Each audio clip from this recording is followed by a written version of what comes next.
What is up, everybody? Welcome back to another video. In today's video, we are back with another episode of Lions Latest, going through the latest Detroit Lions news, man, and I'm excited to do this video. We have our first real update to the Detroit Lions practice squad, man. We're going to talk about the first moves, the first wave of signings back to the practice squad, guys that are here, guys that are no longer here, and one new addition. It's a player that was not with us in the preseason or training camp that we added to the practice squad. It's a running back, so we'll talk about him a little bit as well.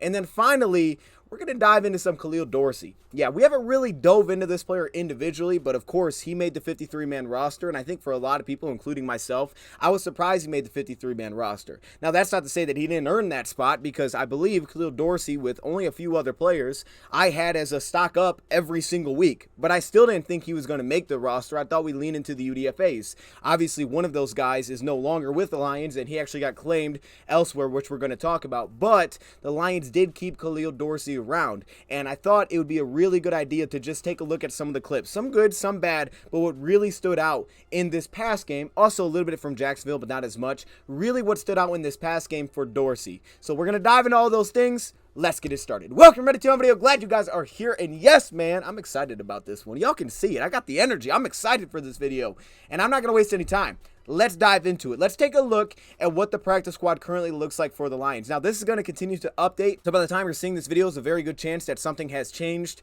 probably a new addition to the practice squad. It's just, they're just kind of happening all over the place, like at different times. Kind of do like these waves like we did when we talked about the cut downs, and this is the first real wave. The Lions announced this on their Twitter page, so this is like the first real wave that we have to take a look at here. And for a lot of it, it's a lot of players that we're bringing back. Dan Campbell spoke on that. Obviously, they understand the terminology, the team. I think a lot of teams have this same mindset. They want to bring back a lot of their guys, and most of the time that happens. But there's always a few others. There's always a few new additions to the team, and in this case, there's a guy like Starling Thomas, the cornerback, the undrafted free agent out of UAB, that did not make it back to the Lions practice squad. I'm sure if he would have got through the waiver wire, the Lions would have brought him back. I'm pretty sure of that, but he did not. The Cardinals claimed him as he went through the waiver wire, and now he is an Arizona Cardinal, and that's just the risk that you run. And that player, you know, again, a lot of teams like to bring back their same guys for the most part, but that was a guy that didn't have a perfect preseason, but it was so much about what he could become. Obviously, he's a little bit undersized for an outside cornerback, so the team that picks him up has to be okay with that, and I think the Lions was a great spot for him because the Lions are okay with having some of those undersized outside corners specifically, and I think you just saw so much upside within his game. Not to say that it was perfect. There were still things back in college that showed up as issues for the Lions in the preseason. That's understandable. It seemingly is going to take a little bit of time, but there seems to be so much upside there with the athlete, the competitor that you're getting, and there still was a lot of good to take a look at. I'm telling you, the biggest thing that stood out to me was this last week when he ran down a crossing route. I believe the pass was a little bit behind him, but he ran it down, recovered, and it was incomplete pass. Like, that's special recovery speed. You don't see that very often. Usually, if you're not stuck at the hip right off the line of scrimmage and someone runs a deep crosser, there is no shot, if the ball is placed in a good position, for that not to be caught. But in that case, he ran that thing down, and that spoke to the athleticism of the player. So I'm happy for Starling Thomas. I'm upset that we didn't get him back. That stinks. But it was definitely a risk that we were going to run, and it's very understandable. Also, Germain Ifedi, who we released, he did not go through the waiver wire. Christian Covington didn't either. Those two players have been in the league longer than 4 seasons. Were both signed, or they're going to be signed, for Germain Ifedi by the Buffalo Bills and Christian Covington by the LA Chargers, who Christian Covington's been with in the past, so I guess that makes sense. But these are two guys that I think really have value. They were going to have value for somebody, especially Christian Covington, because I don't think his preseason was really that bad. I don't think it was something that completely stood out, but it wasn't bad, and I think for him, he's going to bring value to somebody, and of course, he goes to a team that he's familiar with. And for the Buffalo Bills, you get a backup tackle in Germain Ifedi that actually was pretty solid for us, right? He didn't stand out. I thought he had a couple of rough ones. The fact that he was flipped to the left tackle position and it was a little bit worse for him, that wasn't ideal. But there's value there, so he was also picked up by the Buffalo Bills. With that, though, let's take a look at the players that the Lions added. Now, we didn't pick anybody up through the waiver wire that other teams had released. Do have one new addition. Now, I'll kind of rattle through these players that we added back. Chase Lucas is the big one there. Being able to land Chase Lucas back is huge. I'm very excited about that one. I think that could be a really good spot for him. potentially to add some more versatility to his game, but you can see there's a lot of talent there. And if this was a player that at any point during the season, for whatever reason, had to step in specifically and play nickel, you would be pretty confident that, okay, he's going to hold it down, right? It may not be great, but he'll hold it down. So I'm very happy about that addition to get him back to the practice squad. That's ideal. Michael Badgley. The Lions also brought back Michael Badgley. Now, Badgley was actually pretty good for the Lions last season in terms of efficiency, so this is excellent competition for Riley Patterson. On top of that, John Parker Romo, as of right now when I'm speaking, is still a free agent. So I do wonder if Parker Romo even comes back to the Lions. But Michael Badgley, I think that's a really good get back, and it seems like that competition is going to kind of continue there because, like I said, Badgley was good for us last season. There was a couple of ugly misses, like the Thanksgiving Day miss, and there was a couple that were outdoors, but for the most part, he was really, really solid for us this past season. Dylan Drummond is also back, who had a pretty good training camp. Actually, I would say even a better training camp than preseason. Finished very strong. He's back to the practice squad. That's great. Connor Galvin, the backup offensive tackle. Zonovan Knight.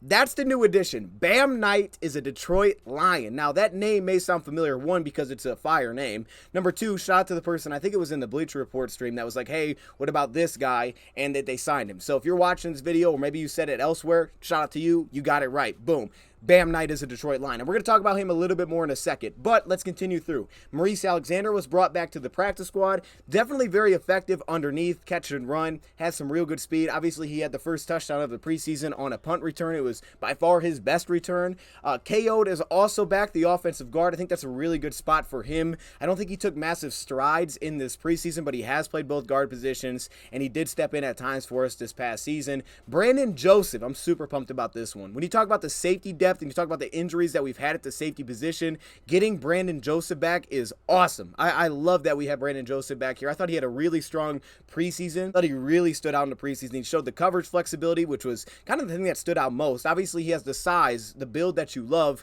and then, of course, the run support, the consistent, efficient tackling, right? Sometimes it wasn't always filled, ideally maybe, but it was very efficient as a tackler. So it's great to have Brandon Joseph back. Trevor, the linebacker, undrafted free agent, Saginaw Valley State, is also back for the Lions. I still love the athlete, but it is a little bit different to be playing pure off-ball linebacker for him. So I think there's a lot of growth that needs to take place there just in playing that position.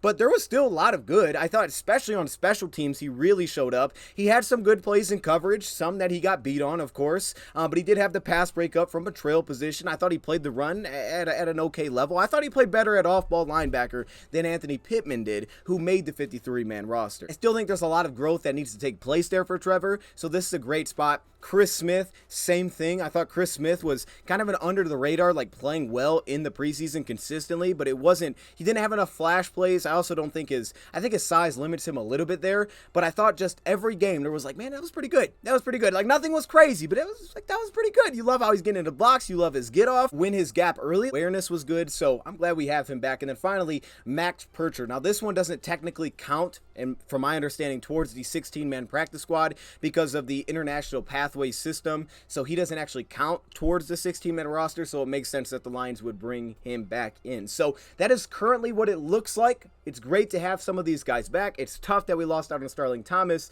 but that is the risk that you run. And the Lions went with Khalil Dorsey, who I think you could say objectively was better in coverage, but I think he did a lot of things outside of that as well. Now, we're going to get to that in a second, but I first want to just talk just a little bit, because I haven't watched enough of Bam Knight to say, like, these are exactly how I feel about this player. But he has been added to the practice squad. He doesn't have a ton of tread on its tires. He was a 3-year player at NC State that had just over 400 carries. In the NFL, he played with the Jets. Wasn't the most efficient statistically. You know, he had some games in there where he just had like 1.7 yards per carry, and he had some other good ones where it was 6+. There just wasn't a massive sample size to look at there with the Jets. He was released, and the Lions brought him into the practice squad. So he's still a very young running back. One thing that he had in college, kick return background, and also receiving ability. And we did see that from the little bit that I watched with the Jets. There was real receiving ability in his game. Not to say that he's an elite playmaker as a receiving back, but there was real reliability there. And that's key. I think with Justin Jackson, right? Not a freakish athlete, but he was reliable in a lot of different phases. It made him an ideal backup to Jahmyr Gibbs. We no longer have that piece. I'm not saying Bam Knight will be that. Athletically speaking, he didn't test out incredibly well when he was coming out for the draft. 4.58 40, 31-inch vertical, 6.95 3-cone drill. But you do see a lot of different facets of his game that he can at least kind of knock into the average category. And I think that's very big, that he's kind of well-rounded as a running back from what I've seen. First off, I thought scheme versatility as a running back, types of runs that you could utilize him in. He was a big zone running back coming out of NC State, but if you watched with the Jets, you saw a lot of those power schemes, following offensive linemen, following lead blocks. There was real ability to do that with some patience. And then also the zone background, you see kind of the vision there for a zone running back. One thing that I loved is I felt like we say this a lot with quarterbacks, but you saw it for him as a running back, staying on schedule, right? Staying within the play. There wasn't a ton of like major negative plays because he was trying to do too much. He stayed on schedule. So if blocking was good, there was usually going to be some success there as a runner. He was going to get from point A to point B, and boom, that was it. Like, it wasn't going to be anything crazy. He was going to do his job. So I like that. If you have success moving defenders, he's going to have success as a running back. Now, I don't know how much creativity there was there as a back, specifically if you talked about making guys miss in the open field. Thought he was a little bit stiff, a little bit upright. There wasn't a ton of fluidity in terms of his cuts. I don't know that he necessarily has excellent control for being a super creative back, which is why it was kind of like, let's just stay on schedule. But I think that's also why you saw some really good and some like, okay, maybe it wasn't as efficient here. But if you block well, he can have some success. Other things that I liked, of course, the kick return background, which may not be important to us at all, but he has done that, and he did it with the Jets a little bit as well, playing kind of that other returner type of role. Contact balance is one of the things that stands out very quickly because he's trucking guys left and right, but he consistently fell forward in terms of he would just kind of eat contact, man. I mean, guys would launch into him, and he would be able to stay on his feet, fall forward, and sometimes it didn't look super pretty, right? He was kind of just bouncing off of guys, but he would pinball himself forward. Plus, contact balance is one thing that I definitely took away. There's some real power within his game. You could hit him in the upper body. You could stay on his feet. Plus power, ability to really just bounce off of tackles. And I think you saw a lot of things like this. You talk about kind of the full field awareness, and I think that comes back to playing kick returner, but it also shows up in some of the angles that he takes. Pretty proactive in that sense, pretty quick recognition. But it's also like this, just pinballing off a guy, finding a way to stick the landing in awkward positions. He's got some striding to him, so when you get in between the tackles, he has that ability to really launch himself forward, find small little gaps, slither himself upfield, but it's a very aggressive downhill type of style. I think you definitely want him in more space, but it's an aggressive point A to point B vertical style. Way more consistently than I would have expected from maybe what his running style kind of looks like there, right? It's not always the prettiest, but man, there is some real toughness in terms of falling forward consistently as a back there. Love the way that he would hop through rush lanes. Again, one thing is I love that he stayed on schedule. You saw real ability to get vision early, especially as a zone rusher. I thought when he got wide or outside zone type of plays, or even if that was, a sweep, whatever that may be, when he got him outside, it helped him because he was able to kind of build up that speed, maintain that speed as he was able to work around the edge, because again, I think it was a little bit tight when you watched him in terms of making some of those inside cuts, but you did notice his very early vision, very early recognition, like I need to plant, get upfield, I got to get upfield here, and sometimes it didn't always look super smooth getting from point A to point B, but he recognized it very quickly and found himself again, like those plays where things are like, oh, there's an immediate blown block, getting back to the line of scrimmage. That's something that came to mind a lot when I was, from the little bit that I did watch of him. You're seeing these clips, and I'm pretty sure it's a pretty common theme, how difficult it is to seemingly just get this guy on the ground. Like, you better chop down those legs because he just has a weird ability to find himself on his feet. Real toughness seemingly within his game. So this is a guy with not a ton of tread on the tires. This makes sense for the Lions to the practice squad. We'll keep an eye on it because I'm sure they're going to have more additions to the running back room, probably even on the roster. I still think that's a real possibility with the Craig Reynolds. But for now, Bam Knight is on the practice squad, and it does add some depth to that position, and he's young, and I know some people really liked him coming out of the draft, so there you go. You got a young guy to that room. With that, let's move forward. I want to talk some Khalil Dorsey, man. I want to give Khalil Dorsey some love. I'm not going to show everything that went well for Khalil Dorsey. I am going to show some things that I don't think went super well, like this first play here where he's beat on a slant. But I think there was just a lot of good for Dorsey, and you noticed it every time that he was targeted. Now, with cornerback, a lot of things you don't see, and I've said this before, you don't see from the broadcast view, right? You only see the time when guys are usually targeted, and they'll replay it, and you're like, oh, man, he got beat. But you don't see a lot of the other things. You don't see where a quarterback has to get off a read and go to the next one because whoever it was in main coverage force him to go away from that pass. You don't see those things. And I think it's really important to take a look at the defensive backs and the receivers when you get that opportunity as well. So that's what I want to do. I want to shed some spotlight here on Khalil Dorsey. I had some clips for Will Harris, but I think this video is going to be too long, so I don't really want to kind of go into that. There's some good, some bad. The biggest thing, I will say this though about Will Harris, and I could throw some clips as I'm talking here, but the biggest thing for me is I just like him a lot more in that slot role. So obviously we kept him around. We talked about versatility, all those things, but I really like him primarily in that slot role. And I think the Lions felt like that last season. Of course, if you remember, the Lions had Mike Hughes in that role originally. Then they ultimately put Will Harris in that spot. And I think it was a really good landing spot for him. And I think for this year, what you really saw is being able to lean into playing kind of leverage, right? Sitting outside or inside, playing into that, being able to kind of mirror match from off coverage, step in front of a stem of a route. First receivers to kind of get off their tracks a little bit was probably the biggest highlight I thought when I watched him back, specifically in this last game against the Panthers and also against the Jaguars. That really stuck out to me. Of course, you know, he's not as fluid in coverage, so still the whip routes get him. I remember last year was against the Patriots. We gave him a huge reception. He was just completely cooked on a whip route. And there was a play against the Jaguars where the guy got a lot of separation, the slot did, on a little whip route underneath. Now, the ball never came out. He was sacked. And maybe he was in a little bit better coverage that time. But some of those things still don't look great. But being able to kind of lean in, like, okay, I'm going to play to this leverage. Obviously, we like his physicality. High FBI player, right? Really good in zone coverage. I expect a little bit more zone this year. So we know those things. But in terms of man, the ability to kind of lean into playing some of that off coverage, being able to lean into leverage. We know that he has straight line speed. It's just not super fluid when you're asking him to consistently change directions. And I think slot has found a really good home for him there. I think that's been a really good spot. And obviously what he does against the run in terms of just his activeness, even though it doesn't always look great, he's very active as a run defender. So I do want to say that about him. It's just a big thing that kind of stuck out to me when watching him. But let's talk Khalil Dorsey. So we're going to start here. He's wearing the number 30. He's at the bottom of your screen. And this is the very first play. He's going to get beat on this slant here against Jonathan Mingo. Now, one thing you will notice when you watch him, especially for an outside corner, not only height and speed, but it's also one of the reasons that sometimes teams don't want to have these underside guys on the outside is length, especially when you're asking them to press, because a lot of times that usage of your hands can help you get back into plays, and he doesn't have that. He has just over 30-inch arms, so there's a real lack of length that you notice when you watch him here on the outside. But what he does well is the ability to get in your hip, the ability to match at the top of the route, stay really well under control. You saw real patience off the press. Now, there were times that he was burnt. I mean, we're going to show a couple. He was burnt. But I also love the way that he would adapt to the receiver. You saw against some of those bigger, maybe not as twitchy receivers, he might get a little bit more aggressive, right? He might just get a little more aggressive with that first step or his false step. You know, and then other, twitchy receivers, maybe more on an island, he would kind of stay a little more patient, not open his hips, not open to let them run by. You saw a lot of those little things, and I think that helped him a ton, is winning early in the rep. Recovery athleticism was a big part. And then we're going to show some other clips, but not just coverage. Like, he showed a lot of ability on special teams, whether that be the big kick return that he had in this game, whether that been playing the jammer position. I'll show that clip as well, where he avoided getting called for a flag and it led to a big punt return. Or maybe it wasn't necessarily him, but he was part of that. So there was a lot of good flexibility, and of course the forced fumble, the run support that he showed you. The recognition was huge. I think in terms of body control, recognizing when the receiver wanted to break down. Now, sometimes that didn't always go great. He would kind of lean into getting underneath the route, and then they would kind of fake it and get on top of him. That happened, but usually he had help over top, so he would be kind of aware of, like, okay, where is my help? It's a huge part of this defense. I mean, it just is. We talk about this all the time. Cam Sutton, you put him out there on an island one-on-one, some receivers he may struggle with, but if you understand where your help is and you can kind of play into that, it can allow you to get aggressive in certain looks, and that's the key, right? Hiding leverage before the snap was another big part. So on this first one, obviously you're going to see him get beat here on this slant.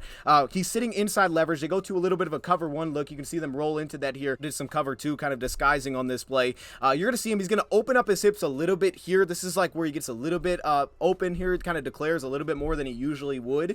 That's one thing I did like, is that he wasn't consistently just opening himself up, making it really tough to recover. But in this case, he did open his hips a little bit here, playing that inside leverage. And you can see this is where kind of that length can come into play, is where you'll see guys right here with that inside hand as he's trying to throw that punch. They'll get a lot more impact there. Think of Okuda, right? Guys with better length, they can get more impact, kind of slow down that route, help them recover. But in this case, you're going to see Mingo basically just get into his body and drive him back and push him off, and then convert a big slant there on the first play. Still a very young player too, so you have to keep in mind that there's still a lot of growth, I think, that the Lions are looking for, but there was still a lot of good in terms of patience off the line, that kind of thing, and I think this is a good example of it. You can see, again, get a kind of a cover one look. Here he is matched up on the bottom. I like how, again, look at his feet, right? He's not lunging. You didn't get a lot of lunge off the line of scrimmage, not a lot of lunge in the false step. Very under control there. Good, quick feet. And I liked how he would open up at kind of that 45-degree angle, especially when he's playing straight up, right? He wouldn't open himself completely. So staying in phase right here. And then this was a huge part. Being able to get in the hip without grabbing, right? We talk about that. Like, okay, you want to get physical. You want to control that route a little bit when you're playing, especially from the outside in. You're playing that leverage kind of game.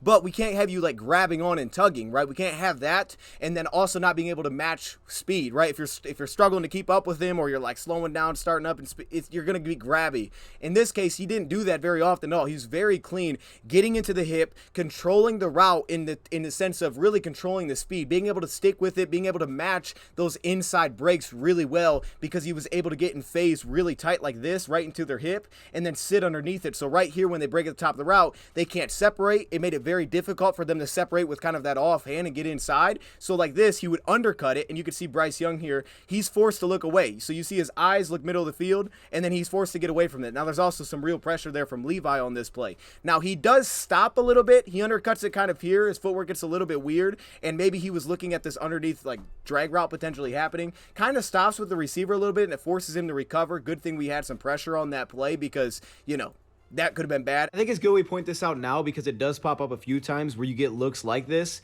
where he almost tries to anticipate, like when he gets a sense here underneath the route, and he kind of just follows in terms of like he just sits with what the receiver is doing. So when the receiver slows down, he slows down. When he speeds back up, now he's out of position. You saw it on a deep route as well. So that is something to keep in mind there, is that some of that anticipation of like, okay, I'm squeezing this route now, and then all of a sudden the receiver speeds up, and then he gets himself in a tough position. I like how he throws him down at the end. You just got to love that competitiveness. But now let's take a look at a run defensive snap. There's not a lot here, but this was a big part. You know, we like those guys that stick their nose in, they're competitive, but really the big thing for me is efficiency as a tackler, which we saw some of that as an open field tackler, but also at the same time being able to win into your gap. Like, I don't want to just know that you're tough. Like, I want you to actually get where you're supposed to be. And we did see a lot of good things there. So you see him here in pursuit. You see Will get in there first. Then here comes Dorsey off the backside, getting in there, helping clean that one up a little bit. That's just to give you a little taste. How about this, man? The amount of times he did this is incredible. So they would do this RPO look. It almost makes you feel like this guy, look, I know they're not game playing right, but it's like, man, are you just like watching film? You're expecting this? When they stack these two receivers up and they go like this, they're doing this little RPO look, you know that they're doing a screen look out of this. Now the Lions would roll into cover two. Both times that he jumped it, you can see the safety drop out. So he's kind of playing this outside zone. So maybe he feels like he can get a little bit more aggressive in that spot too. But quick recognition, right? Receiver takes that first step back. He drives on it. And this play was a great example, because you can see Bryce Young couldn't throw the ball. He couldn't throw the football there. And what I do like too, and this is a complete side point, is that like it'll be great with Brian Branch, CJ, but you have Will here. We saw this at times last year where they would attempt to kind of go to that fake screen. So you go that fake screen, and then they, you know, specifically who's ever on the top of the stack here would kind of leak out and run that wheel route. But a lot of times we wouldn't get breakdowns there last season. But in this case, again, look at this, stepping down, forcing Bryce Young to just throw it at the ground. Here he is on a cover two look. Now again, I love the late little movement from Khalil Dorsey. Here he is at the bottom of the screen here. You get that late movement, right? Usually when the quarterback would kind of look away from it, he'd set himself up, give a different look to the receiver and the quarterback at the same time. Here he kind of opens himself up. They're going to drop again into this cover two. Brandon Joseph's going to go drop back here, and he's going to sit on the outside shoulder, which a lot of times they try to squeeze it back inside. He's going to sit on that boom. He's going to press it, and then he's going to drop back and get depth here, and he really makes it a tough window. And obviously Bryce Young threw a pretty ugly ball on this one, but at the same time you can see the recognition here. He jumps underneath as to take away this out route. So if that ball was going there, that dude was probably going to pick that off. I mean, he did stumble a little bit, but he was probably going to pick that off. But you just talk about maybe throwing off the timing a little bit when this ball's coming out there. Obviously the pass was not pretty. It felt like the timing was just like there was a little hiccup in the timing because of this little press here. It just felt a little bit off when he threw this, and obviously Tracy was able to drive on that. Maybe a better ball that gets completed. Maybe that happens. But I do like the little late movements that you saw. Now in this case, Adam Thielen just gets him, and that's just the reality. Like, Adam Thielen is a crafty route runner. He is. I understand he doesn't have the same juice maybe he once had, but he's a crafty route runner, and it starts right off the release as well. He's just crafty in the different looks that he'll give you. He'll play into like, oh, you're trying to do this? Okay, I got you on that one. Let me give you something different. And this is like one of those cases where you kind of get that single step. You get that single step release right here, and then he immediately releases vertical. And for Khalil Dorsey, who tries to open up, now he's on top. Now you're going to see Dorsey, he's going to attempt to squeeze from the outside shoulder in. He's got good speed. He's going to try to squeeze, and when he does that, notice how Thielen then works back upfield. Now Dorsey's trapped underneath the route. Shout out to Starling on this play, because they're going to cross it, and Starling's going to drop off. Great recognition here, and this is why I love his speed, because he's able to drop off and take that away, and then Tracy steps down and covers up the other crossing route, so that was great. But that was okay. You know, he got beat on that play. It's a vet. Now, Khalil Dorsey, huge kick return. Vision. You talk about contact balance. Take a look here, you know, following the lead blockers through. Daryl Daniels, Jason Cabinda leading the way. Look at the contact balance there, bouncing off guys. and it was just like the fight, man. That's what it felt like, man. Just the competitiveness, and who knows, maybe he'll be our kick returner. I mean, he made the roster, and maybe they saw that and they're like, dude, I mean, if we're gonna get him on the field because we kept him, maybe he's the kick returner. It was only like one kick return, but it was like 60 yards, so I don't know. I think that's pretty good. Oh, why I put this one in here. I must have forgot to cut it out because I had like 6 of them and I put one in here for some reason. But I guess this does play into what I was kind of saying before we got into this part. And that was really mirror matching from outside. Now, he likes to roll into different looks, you know, kind of give you different looks pre-snap and kind of disguise. He does a really good job of hiding things as well. But as this receiver releases, he gets on the outside shoulder. You see his ability to kind of mirror step in front of that. And what it does, it kind of throws off that ability for the receiver to get outside and make that single break here. And then he can kind of squeeze it and play it into his help. As you can see, they're going into a cover run robber look, so he has that safety rolling down on the opposite side field. Now, the receiver here is a little bit crafty. You can see he doesn't just break outside. He sees Will Harris step down, so he gets upfield. He goes vertical, tries to get Will Harris to open up. And he does a little bit, which is why there's contact, but he's still kind of sitting on the outside there. And again, you can notice with this play, I think this one actually throws off the timing. If you notice right here, look where Bryce Young is looking. He steps in front of it. There's the contact. Bryce Young has to get off it, feeling the pressure. Now, obviously, he takes off for a big gain, but, you know, I guess I just threw that example in there. I don't know why that was the touchdown that he gave up. I won't spend too much time here, but you can see how, you know, they start with kind of that bunch look. He releases towards the outside, so now Will Harris is sitting inside. He gets on top of it right here, but shout out to Thielen's craftiness. He kind of jumps into it right there. He gets Will Harris kind of leaning forward as if the break's coming. He kind of leaps into Will, and then he takes off again with ready hands, and he's able to separate. Will's kind of in a flat-footed, lean-forward position there, and he ends up breaking on that one. And then this one, you know, this was good coverage. Again, kind of sitting on the outside here, recognizing it, getting that inside hand on him, and playing that pretty well. Also, shout out to Brandon Joseph there. Get back to Khalil Dorsey, man. Here's one of his assisted run stops. So we talk about, you know, being able to play your gap. Now, this one, he doesn't really have a block to deal with, but we ask our cornerbacks to step in there a lot of times, specifically our slots. So we have to feel comfortable with whoever that is. Sometimes it is our outside, you know, cornerback if the receiver motions inside and they stack it up like this inside the tight end.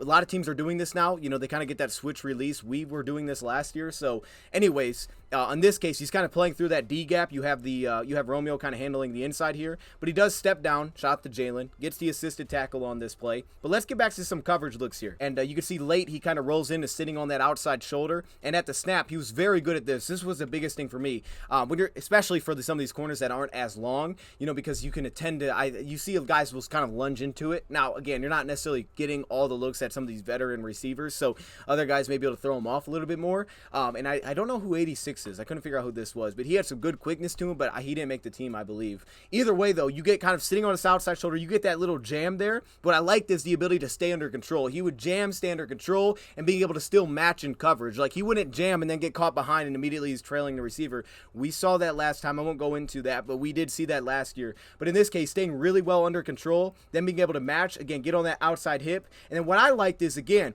it was at the top of the route where he was really tough. Not overly aggressive, but getting himself in a really good spot like this. Sits on top of it, gets in that hip on the front side, and what was a big part of that is what it did was, one, you don't really want to throw that pass, but it made it difficult when he would get right in your hip because there wasn't a way to push him off, right? He wasn't in a spot where you could extend. He was right on your hip, and he would squat down and get right there, so it was difficult. You see this with, like, Jerry. It was tough to kind of push him off, and in this case, he could just kind of sit underneath on the route. That was something that you noticed a lot with him. Cover one looked defensively. Now, you're going to notice he's going to be a little bit late off the line. You can see his eyes. He's watching the backfield here, probably the snap count, and it forced him to be a little bit late. He gets a little bit more lungy because you're going to see kind of oversets a little bit here. And then it was an immediate release inside getting vertical. Okay, let me go to the next snap. And this guy had some acceleration, whoever this receiver was, but he would go to that single step and then immediately get vertical. In this case, he was a little bit late getting back to the receiver. So when he stepped to match, now all of a sudden he's in a tough spot.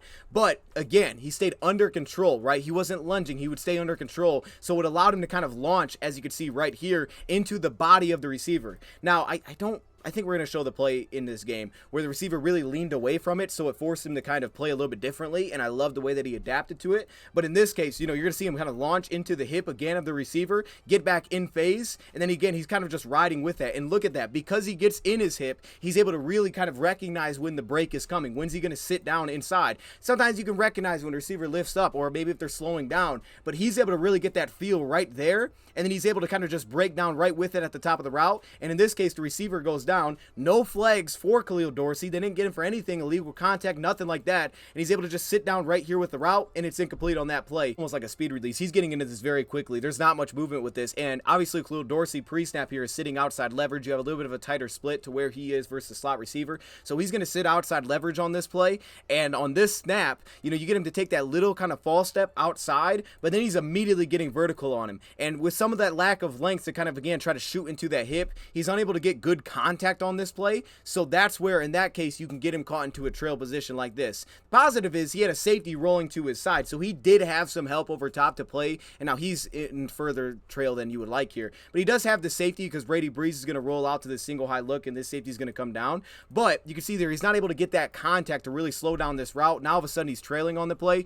The positive again is that Brady Breeze was over there to kind of help out because of what the coverage was looking like. The big thing, right? If you're trying to shoot those hands, it can slow that transition a little bit. So if you're not getting contact, it kind of works against him in that case. Here he's sitting a little bit kind of more straight up, a little bit towards the outside shoulder though of the receiver on this play. And you're going to see he matches this release really well. Now in this case, you kind of get him beat a little bit late here. He may have been able to get back into it and been fine. But I think, we'll take a look at it here. But you like how, again, he doesn't open himself. He doesn't declare. He matches those feet off the line of scrimmage. Towards that outside shoulder, the receiver is going to release towards the outside, and he doesn't get overly aggressive, understanding that he's already kind of sitting there. And you're going to see kind of the patience, not opening his hips. Look at him just kind of stay on top of this route in that side shuffle. And then as he transitions here, now he's in a good spot. I think the big thing there is going to be kind of changing speed, right? If a receiver kind of slows down and then launches like this, maybe he can get a little bit of a step on him. Tight end, obviously it's not the same. Kind of seeing him a little bit off here, about 4 yards off. And then again, kind of mirror matching, kind of that off coverage look in a sense. It's not the same, but you get what I'm saying, right? He's not pressed up against the tight end here.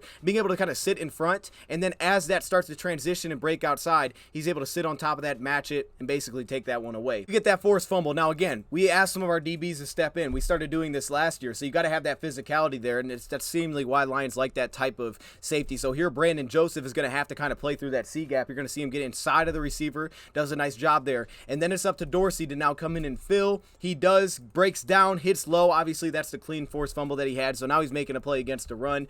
And now I want to show this play really quickly because I think it speaks to the next play. So again, when you talk about kind of getting beat maybe a little bit late, he likes to really squeeze the route towards the sideline once he feels it releasing that way. And if a receiver can change pace a little bit, they could get over top. But here's a really good look at him doing this really well. So again, you kind of get this late little set. He sets a little bit differently and kind of this press look. There's the jam in the chest. Watch him stay under control. Base stays under him. That way he can kind of react to it. Doesn't open himself completely up here. And then as this releases outside, look at the inside hand here. But the big thing for me is that he squeezes this route. He starts to squeeze this thing towards the sideline. And I think even on this play, he didn't even get a clean shot maybe on that shoulder right there. It kind of almost gets in his hip. But he begins to kind of squeeze on top of the route if he's able to match, the press cleanly. Now he can kind of control the route by squeezing into it right here as it releases towards the sideline. And then again, that allows him to sit down, break with this comeback route, and basically stay in phase underneath this. And there's really not a window to throw the ball into. This next play is more so just super impressive because of the body control, the ability to recover. Like, you're going to get in tough positions. And as a receiver here, because of how he's running this route, the receiver is also having to take extra steps to run this. And for him, the most impressive thing is that he had the body control and the flexibility to recover and get back into this play. This is one of the more impressive plays that stuck out to me. So he's getting this matchup a lot with this receiver. And this guy had some real speed here. And you can see he'll adjust a little bit different to certain matchups. So again, on this play, you get kind of this immediate outside release. So he starts to get maybe a little bit aggressive here, opening up, and you can see the receiver's going to plant and try to break back inside. Now in this case, this looks horrible. Like, oh snap, he's gotten cooked here. Watch this. Look how he plants himself, opens his hips, gets his hand inside on the chest, and then look at him control this route from the outside in. And now look, the receiver, he's trying to push him off a little bit at the top of the route, create that separation. He can't push off him. As he gets into his body right here, boom, he squeezes up on that route. He has no way to push off and create separation. And then he's able to match it from underneath, and he's able to stay in phase with that. That was one of the prettiest plays, man, because you saw the flexibility, you saw all the things that you love. Here he is blowing up another screen. They roll into cover two. Feels like maybe he can get a little bit more aggressive here. And look at the quick recognition. They're going to bubble out the slot. Here's the RPO look, and immediate, boom. Okay, I see that. I'm planting. I'm driving on that, and I'm getting upfield. We're taking that away. And that Bryce Young wasn't even playing on that one. Wait, did Bryce Young even look? No, that was Matt Corral. Okay, but he wasn't going there with that one. The play that I wanted to show you. This is something that I love, man. I love it because he stays under control. It's like, okay, my plan maybe didn't necessarily go the way that I wanted it to, but he still stays in phase with the route by being really patient, I think is the best way to put it. So again, watch him sitting inside leverage here. Watch his hips. You're going to see him match kind of the steps off the line of scrimmage. Again, he doesn't open himself completely and just start running. So here he takes that kind of shot with the inside arm, tries to get on his shoulder, control that route, misses that shot. So he's missing this. But notice how his feet are not necessarily tied to that in the sense of he doesn't get in a position where now all of a sudden he's like lost, he's falling over himself. Under control while he's it's kind of the same thing I think you see with his jam. He stays so under control. So even if that whiffs, he's not immediately just like falling over and he's trailing by 10 yards. He's still able to stay in control enough here. So he misses on the outside shoulder, but stays in control. Now look at his hand. So then he decides, okay, I'm going to get in your hip. I'm going to get in your hip right here. Boom. I'm going to sit in that hip. I have a single safety over top. I think they're going to go into a cover one look here. So he misses the shoulder, gets into the hip. And then watch this. Watch it again. The receiver tries to break down. He's breaking down right there with him. Undercuts the route. Oh my goodness. Like, that is just beautiful, dog. That's the kind of stuff Cam Sutton was doing. Bro, come on, man. That's so clean. And if you notice, this is an area where I'd like to see Stephen Gilmore get a little more consistent. But from the outside to the inside, right, the receiver almost like kind of recognizes that's coming. So he almost like leans his shoulder in away from it. And instead of reaching and lunging to try to still get his hand there, he basically just slides down and gets in the hip. But it's the control that stands out to me. And then this. Here he is, number 30. He's hard to see. Watch this, Khalil Dorsey. Okay, he's playing jammer on this play. And I'm saying he's not the reason that this happened. But look at him fight, run in front of the gunner. And watch this, no flag. Watch him step in front, just wall him off. Whoop, no flag. Oh, snap. Yo, that's the flexibility, though. He's being impactful in multiple ways. And then I go back to this Jacksonville game. Again, he was beat on one play, but he has a less twitchy receiver off the line. He gets a little bit more aggressive with that false step. Watch him here. Boom. Aggressive inside step. But again, he's going to match up with it. Maybe doesn't trust that he can shake him off the line. And then again, I love so much about this. I remember we pointed this play out specifically. Turns, runs. Watch this. Watch him squeeze this route towards the sideline. He looks back inside, but he stays in control, right? Doesn't stop his feet, keeps moving. Now he looks back inside. And again, what I love is that he's squeezing this route. As this thing releases outside, he's getting in control of this. Boom, I'm squeezing this thing out of bounds. And what he does is he ultimately continues to do it. So by the time it's caught, he's not even in bounds. That's a pass defensed. That's what that is for Dorsey. That is a pass defense there because he continued to work with, kind of get lulled to sleep on this play by a little bit of a bigger receiver on this one. You can see him sitting inside, a little bit aggressive there, and he kind of gets lulled to sleep. And then there's that shake and he's beat towards the inside. Again, some of that lack of ability to utilize that length to get his hand back into play. So that's where you get enough to recover on that play. So again, not all perfect, right? There's still development needs to take place. He's still a very young player, but I think it's very easy to see why the Lions really liked what he did. And he may not be the UDFA, he may not be a rookie, he may not get the same shine because of that, but the dude played well, and I wanted to showcase some of it. So with that being said, let me know your thoughts in the comments below. Thank you, Prod, for watching.